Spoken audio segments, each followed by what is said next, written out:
don't think there's any evidence that these processes just stop or turn off because of resistance. I think these are sort of inherent in the nature of the blood vessels of tumors.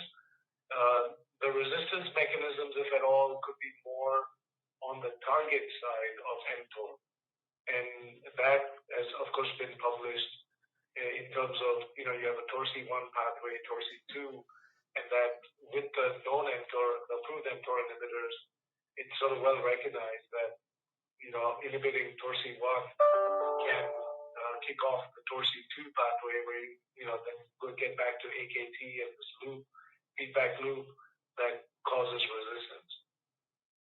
But there's also information that suggests that when you have very high drug levels at the tumor and at the site of action, that those resistance pathways are not that effective. And we think that's one of the reasons why we see the type of effect we do with our drug. Okay, Andrew, you want to go to the PEComa slides? So moving on to the trials itself, by the way, any other questions before we talk about the registration trial for PEComa? Good for now. Okay, great. Okay, so PEComa is ultra-rare sarcoma, and the epidemiology is not fully understood yet, just because of the nature of its rarity. But we estimate roughly about 100 to 300 patients, that on an incident basis. This tumor can arise at any site in the body. The key factor that describes it is really its association with, that it's perivascular, so around the vascular bed, and it has epithelioid characteristics. And so it's its own entity that's recognized by the WHO, and in the sarcoma or subtypes of sarcoma. And it can be extremely aggressive in its malignant form, and based on the literature, estimated survival, 12 to 16 months. And as I mentioned, there's odd case reports here and there, at least at the time that we started our trial, that showed that there were mutations in the mTOR pathway, and that mTOR is a driver in this disease.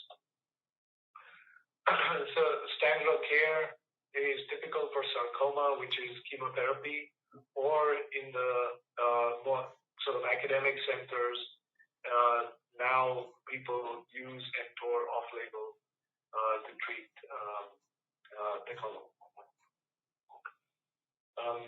Andrew, next slide.